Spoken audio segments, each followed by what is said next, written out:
Romain, t'as l'air tout paniqué, Well, that's probably because Romain here just watched all 6 of the movies on this list. Or maybe it's because he's named after lettuce. 2024 has had many popular releases like In a Violent Nature, Long Legs, and Terrifier 3. A few films, however, have fallen under the radar and might even have more scarring sequences. Now let's talk a bit about some of the most terrifying horror films from this year that you might have missed.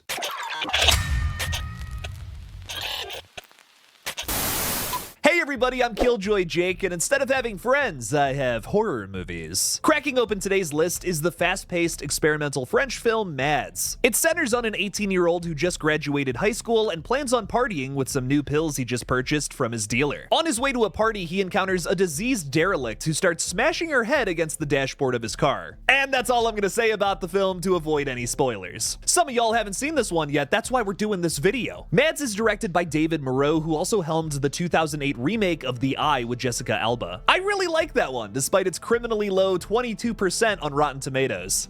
Woof. He also directed Them from 2006, which feels a lot like the French version of The Strangers. Them is also shot in a similar way to Mads in the back half, feeling like one continuous take to never let up on the suspense. Mads sticks out to me for that reason. The entire film is seemingly a one take following different inebriated characters during a viral outbreak. Not only do you got the one take thing going on, but everybody in this movie is on drugs. Like, nearly everybody. It's one thing to have to fight the undead, but if you're f***ed up while doing it, ugh, that's gotta be the worst time to drop acid. Because of that one-take feel here, which there's very clearly ghost cuts throughout this entire movie, don't expect them to shoot an entire film in one take, that's crazy. It's effectively claustrophobic and inescapable. I also really like that the inspiration for the undead here is less Dawn of the Dead and more the crazies. The ghouls in this movie seem to retain some personality traits from the characters they infect, and they give off more intelligence than the typical Romero toxics. There are a few characters in the story that you really get to know, and they all act a bit differently upon getting infected. That to me also makes this one stand apart from the countless other zombie flicks that have tried something like this. Mads may not be reinventing the zombie genre, but it is effectively terrifying. The fast pace and close-up shots make this movie feel like it's happening right in front of you, and it never gives you a break. It's the same way the movie Climax builds tension, a very clear influence over this film. I'm not gonna lie, Mads is literally just Climax with zombies,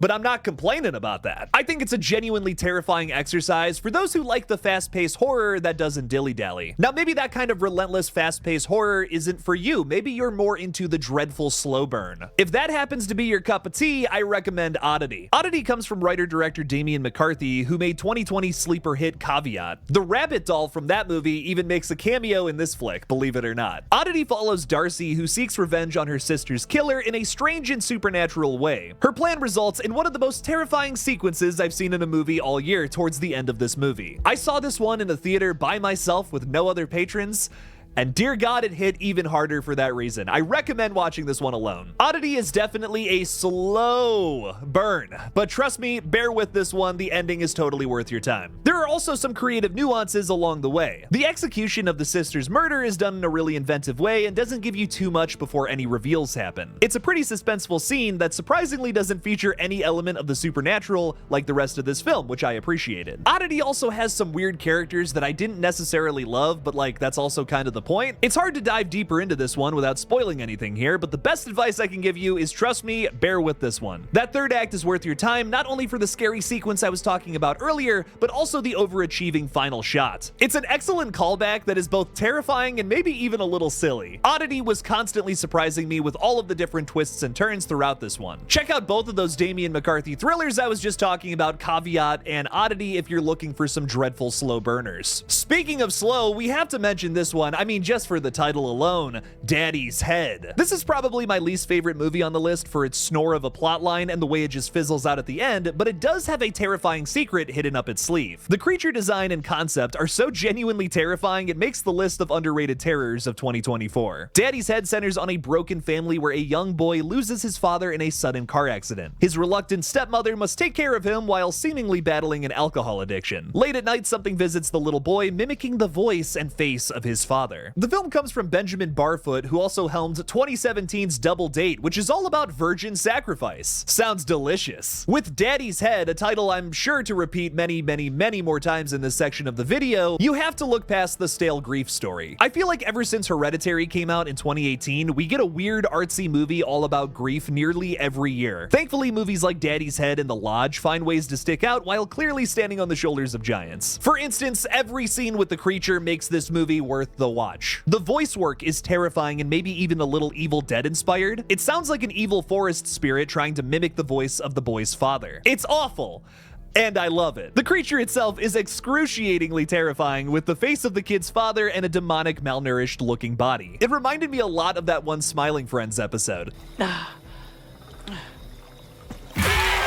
The scenes between the boy and the monster are terrific, but unfortunately this movie has an aimless ending. After an intense climax, the movie forces a resolution and just kind of ends. I still recommend watching this one for the creature scenes, but it may not blow you away like the previous two flicks. Getting back to fast-paced horror for this next option, we have Azrael starring Samara Weaving. Written by VHS alumni Simon Barrett, the titular Azrael flees a cult that relentlessly hunts her down in a post-apocalyptic world. If the last two movies sounded kinda slow to you, this is basically an 85-minute chase scene. Azrael is tense and non-stop from the moment it starts to its very bizarre final shot. Also, in this version of the apocalypse, nearly every character is mute, so there is little to no dialogue. It feels a little quiet placey for that reason, but thankfully it only adds to the ever-increasing tension. There is this one little moment of reprieve that has a little bit of dialogue, but that's all I'm gonna say about it. Oh, that is a standout moment. Samara Weaving gets to flex her final girl muscles here, giving an even more put-upon performance than we saw in 2019's Ready or Not. I love Samara Weaving horror movies like The Babysitter and Mayhem that have a campy edge to them, but this film feels a lot more straightforward, which makes it a noteworthy addition to her catalog. This is like a very serious post-apocalyptic version of Ready or Not. There's even a nail in somebody's hand, but I'm not telling whose.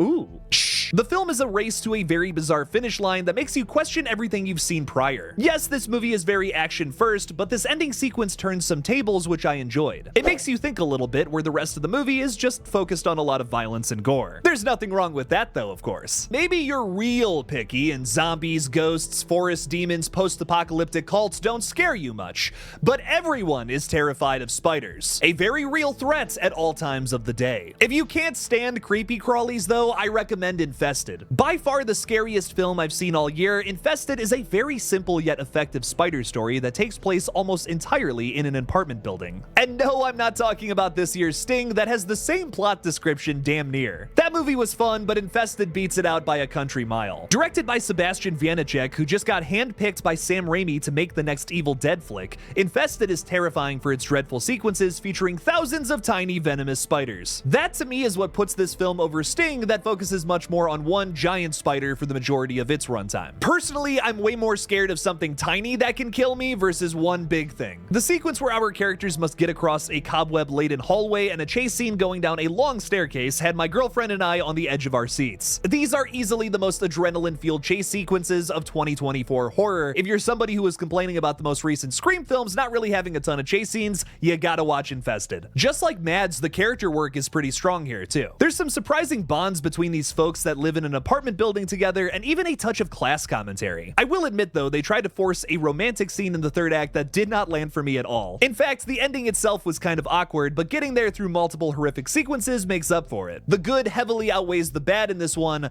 unlike Daddy's Head. Seriously though, if you watch nothing else from this list, check out Infested. Now maybe you're ultra super duper picky and none of this stuff scares you. Only grounded real horror can flip your lid. In that case, I recommend watching the free to watch here on YouTube, Milk and Cereal. I know you're gonna see this later, but for now, let's see the setup. Written and directed by Curry Barker, one of the many members of the That's a Bad Idea YouTube channel, the film follows two prank YouTubers who take their content too far with their latest video. I don't want to say any more than that about Milk and Cereal because a lot of this film depends on its twists and turns. I think it's one of the better found footage movies to come out in the last 5 years or so, and it was made with little to no money. It solely relies on the excellent performances from Curry Barker, Cooper Tomlinson, and the rest of the cast. Curry is also featured briefly in episodes of two of my favorite shows, It's Always Always Sunny in Philadelphia, and Dave. Obviously, his main thing is this YouTube channel, though. Milk and Cereal is bare bones and was clearly shot in the apartment that most of this group's other shorts take place at. There are a ton of other horror short films on that page that rock too, just like The Chair and Warnings. This film in particular seems to be inspired by their failed prank series, which is clearly a bunch of staged shorts. We got these Dorito minis, but here's the catch.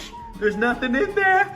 Woo! That Doritos video is how I found their channel in the first place, by the way. If you like the Creep movies or the new Creep Tape series, I think you'll really enjoy Milk and Cereal. It's socially awkward, jaw-dropping, and very tense in its second half. Before we wrap up today's video, please make sure to subscribe to my new gaming channel, GullGotha, where I'm currently playing some horror games, and the offshoot of this channel, KillJoy Jake Retro, where I'm about to cover Thanksgiving from last year. Go check out these channels and don't forget to subscribe. What do you all think about this list, and which movies do you plan on watching? Let me know in the comments below. Thank you all again for watching. Don't forget to subscribe, and as always, don't forget to kill it out there, y'all.